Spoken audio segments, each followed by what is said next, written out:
এই যে খবরে নজর রাখতে হচ্ছে ক্লাসরুমের বেহাল দশা, দেওয়ালের ফাটলে সাপের বাসা, বৃষ্টি হলেই ছাদ থেকে জল পড়ে, যে কোনো মুহূর্তে ভেঙে পড়তে পারে ক্লাসরুম।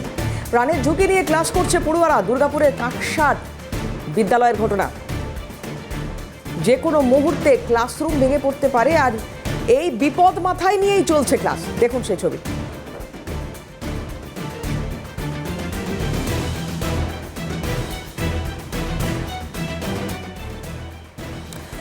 দুর্গাপুরে কাকসার বিদ্যালয়ের ঘটনা দেখাচ্ছি, দেখুন কি অবস্থা। যে কোনো মুহূর্তে এই দেওয়াল ভেঙে পড়তে পারে, এইভাবেই ক্লাস চলছে। আর এই দেওয়ালের ফাঁকে ফাঁকে কোথাও সাপেরও বাসা লক্ষ্য করা যাচ্ছে। প্রাণের ঝুঁকি নিয়েই ক্লাস চালাচ্ছেন শিক্ষক শিক্ষিকারা, পড়ুয়ারা রয়েছে।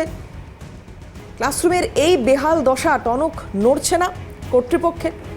রাজেশ সেনগুপ্ত আমাদের প্রতিনিধি রয়েছেন টেলিফোনে। রাজেশ, কতদিন ধরে চলছে আর এটা কারোর দৃষ্টি আকর্ষণ করানোর চেষ্টা করেনি কর্তৃপক্ষ?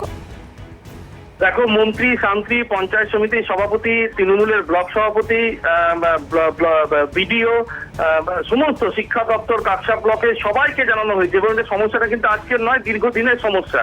এবং সব থেকে বড় কথা হচ্ছে দেওয়ালে ফাটলের চিহ্ন যেগুলো রয়েছে, যেগুলো স্পষ্ট রয়েছে, এতটা গভীর হয়ে গেছে সেইখানে সাপ ঢুকে বসে থাকছে।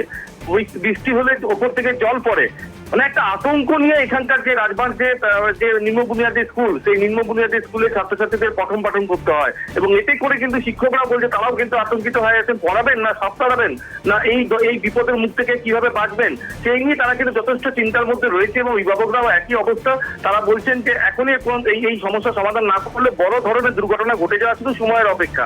ইতিমধ্যে কিন্তু পঞ্চায়েত সমিতির সভাপতি যিনি আছেন ভবানীপুরের ভট্টাচার্য, তিনি বলেছেন যে বিষয়টি তারও জানা আছে, তিনি দেখছেন কতটা তাড়াতাড়ি এগুলো করা যায়। এবং 3 লক্ষ টাকা বরাদ্দও নাকি হয়ে গেছিল, যেটা স্কুলের যারা দিদিমণি আছেন তারা বলছেন। তারপর কেন কাজ এগোয়নি বা কি কারণে কাজ এগোয়নি, কেন এত উদাসীনতা, সেইটা নিয়ে কিন্তু মূলত প্রশ্ন তুলছেন সবাই। কিন্তু রাজেশ, যে অবস্থা যেটা দেখা যাচ্ছে, তো যে কোনো সময় দেওয়াল ভেঙে পড়তে পারে। বাচ্চারা রয়েছে, পড়ুয়ারা রয়েছে, একেবারে ছোট ছোট শিশু এদেরকে বলা যায়। অভিভাবক অভিভাবিকা তারাই বা পাঠাচ্ছেন কি করে স্কুলে, কি বলছেন তারা? অভিভাবকরা তো একই কথা বলছেন যে আমরা যখন স্কুলে পাঠাচ্ছি তখন একরাশ আতঙ্ক নিয়ে পাঠাচ্ছি। এবং সব থেকে বড় কথা হচ্ছে ওই অঞ্চলটা, অর্থাৎ রাজবাড় অঞ্চলটা কিন্তু অনেকটা পিছিয়ে পড়া অঞ্চল। এবং এখানকার মানুষ দিন আনা দিন খাওয়া পরিবারের মানুষ, এবং তারা প্রতিদিন কাজে চলে যান, তারপরে এসে তারা রাতেবেলা ঘর ফেরেন।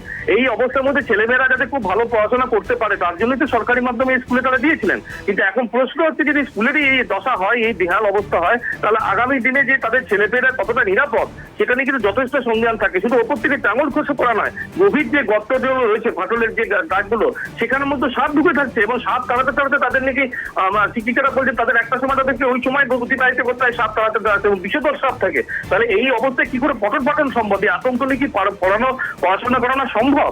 এই একটা প্রশ্ন কিন্তু তারা স্বাভাবিকভাবেই তুলছেন। সঙ্গে থাকো রাজেশ, পড়ুয়া বা অভিভাবকরা কি বলছেন শুনবো। সব ফেটে গেছে, তখন হঠাৎ যদি পড়ে যায়, তারপর এমনি সাপও রয়েছে, যদি ভয় লাগে। কি রয়েছে? সাপ। কোথা থেকে? এই তো এগুলো তো কাটা কুটি থাকে। কাটার ভিতর? হ্যাঁ। ভয় লাগে? হ্যাঁ। ক্লাস করতে? হ্যাঁ।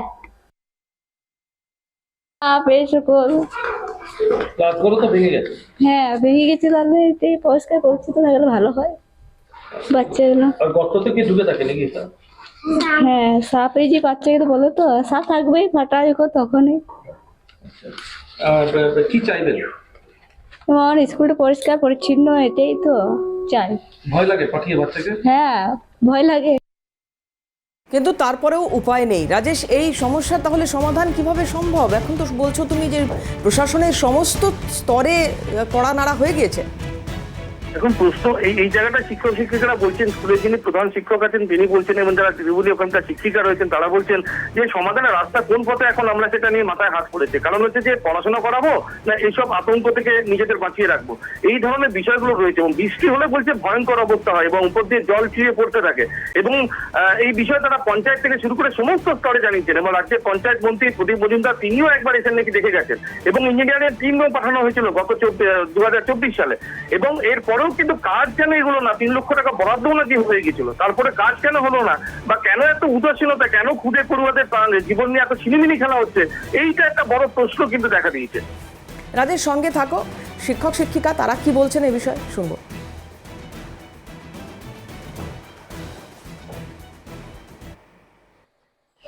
খুবই সমস্যার মধ্যে পড়তে হয়। মানে আমরা সবসময় ভয় পাই, এটা তো মানে যখন বর্ষাকাল হয় তখন তো মনে হয় যে বাচ্চাদের মাথায় পাশে ভেঙে পড়ে, মানে যে কোনো সময় বড় বিপদ ঘটে যেতে পারে।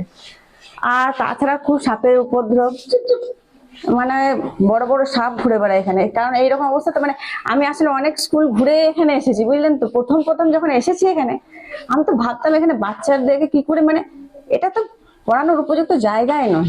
এই ক্লাসরুমে যখন আমি পড়াতে আসি, ওই ব্ল্যাকবোর্ডের যে এই যে উপরের অংশটা আছে, এখানে যখন আমি এই যে দেখছেন এখানে ফাটলটা, এখানে যখন আমি লিখতে যাই, এই যে এইটা যে কোনো মুহূর্তে কিন্তু ভেঙে পড়তে পারে। তারপর যখন প্রচন্ড বৃষ্টি হয়, বৃষ্টির জল এই যে চুইয়ে পড়ে, আমার লিখতে অসুবিধা হয়, আমি নিজের মাথায় পড়ে আবার বাচ্চাদের যখন ডাকি এখানে কোনো প্রশ্নের উত্তর দিয়ে লিখতে, বাচ্চারা সেটা লিখতেও পারে না, কারণ আমার পাঠাতেও ভয় লাগে, আবার বৃষ্টির জলে ওরা ভিজেও যায়, মাথায় ছাত্রছাত্রী বলুন, শিক্ষক মহাশয়া বা পড়াশোনা বলুন, মিড ডে মিল বলুন, সবই ভালো। কিন্তু আমার একটাই অসুবিধা, এই বিল্ডিং যে কোনো সময় ধসে পড়ে যাবে। তার মধ্যে কোনো রকম দুটো রুম ভালো আছে, তার মধ্যে এই দুটো রুমের মধ্যে 6টা ক্লাস করাতে হবে।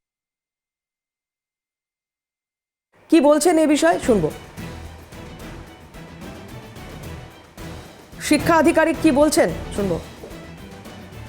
ভিজিট করেছি এবং ওর একটু কন্ডিশনটা একটু খারাপ আছে, সেটা আমরা দেখেছি। অলরেডি ইঞ্জিনিয়ার সাহেব উনি দেখে এসছেন এবং উনি ভেটিং এস্টিমেট করেছেন এবং আমরা ডিপার্টমেন্টও পাঠিয়েছি। আশা করছি খুব তাড়াতাড়ি এই কাজটা শুরু হবে এবং সমাধান। রাজেশ, আরেকবার আসবো তোমার কাছে। একাধিক এরকম খবর আমরা দেখিয়েছি বিভিন্ন সময়, যার পরে কিন্তু কোনো না কোনো ব্যবস্থা হয়তো প্রশাসন নিয়েছে। সিএনএর খবরের জেরে সেই ব্যবস্থা চিরকালীন হয়েছে, এরকম খবর, এরকম নজিরও রয়েছে।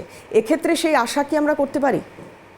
স্কুলের শিক্ষক থেকে শিক্ষিকা সবাই বলছেন যে আপনারা যদি খবর দেখান, তারপরে যদি কিছু হয় তবু আমরা নিজেদের সৌভাগ্যবান মনে করব যে একটি মিডিয়া খবর করলো এবং তার প্রেক্ষিতে ব্যবস্থা না হলো। কিন্তু যদি এটা না হয় তাহলে কিন্তু আগামী দিনে বাচ্চাদের পড়াবো কি করে আমরা জানি না। তবে অবশ্যই তারা আশাবাদী, তারা বলছেন যে চেষ্টা সব স্তরে যেমন হচ্ছে, আপনাদের মিডিয়ার স্তরতেও যখন হচ্ছে, তখন আগামী দিনে নিশ্চয়ই আমরা এর ফল তো পাবোই। কিন্তু আগামী দিনটা যেন আর বেশি দিন না হয়, তাহলে কিন্তু এই পড়ুয়াদের জীবন কিন্তু সংশয় চলে যেতে পারে, এরকমটা আশঙ্কা তারা করছেন।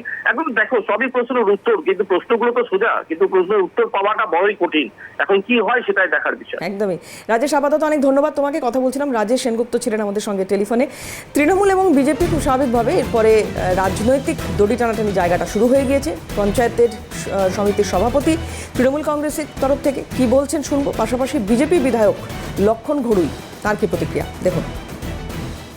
রাজবাঁধ প্রাইমারি স্কুলে যে ভগ্নদশা আমাদের নজরে এসছে এবং এগুলো অনেক পুরনো স্কুল, তো আমরা বিষয়টা নজরে রেখেছি এবং স্কুল পারপাস আমরা বেশ কিছু ফান্ড খুব দ্রুত অ্যালট করছি। এই বর্ষাকালে কীভাবে সামাল দেওয়া যায় আমরা চিন্তা ভাবনা করছি। সরকার আসার পর থেকে প্রাইমারি স্কুল শুধু নয়, শিক্ষা ব্যবস্থা ধ্বংস করে দেওয়া হয়েছে। ইতিমধ্যে প্রায় 8,500 স্কুল প্রাইমারি বন্ধ।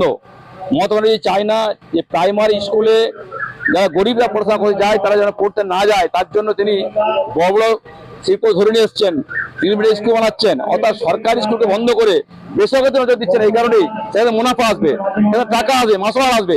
তাই আজ গরিব বাচ্চা যেন পড়তে পারে, সেটা সংস্কার নেই, জল পড়ছে, রাস্তা হচ্ছে, টিচার নেই, শিক্ষক নেই, ছাদ নেই, বাড়ি নেই।